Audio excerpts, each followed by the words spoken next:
Hello everyone, welcome back to our channel. In today's video, I'm gonna show you how to order from AliExpress right from your smartphone. It's a very simple process, so let's get started.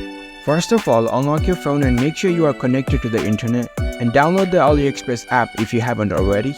Once you download the app, launch the app on your phone. After you are in the app, make sure you are already logged in with your account. Now let's find something to order. You can explore through different products, or you can directly tap on this search bar and type in the name of the product you are looking for. Let's say if I want to search for a skateboard, as you can see, it will display a list of related products. You can go through it. If you like any products, you can just tap on it. It will open the products page. Here you can find different information regarding the products, its descriptions, customer reviews, its photos. So you can check all the details over here.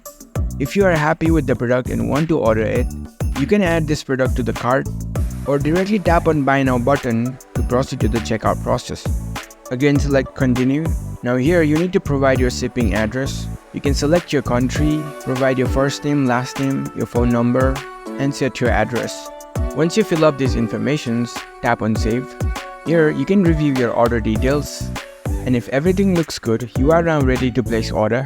So tap on this Place Order button. Now you will be prompted to the payment methods page. Here, you have to select your payment methods. You can use your PayPal account or any other payment cards. So select your preferred method and tap on Pay Now. After that, you will receive an order confirmation and you can track your package through the app. You can just go to My Orders and see the status. So that's it. That's how you can place an order on AliExpress using your smartphone. If you found this video helpful, don't forget to give this video a thumbs up and subscribe to our channel for more tech tips. Thank you for watching.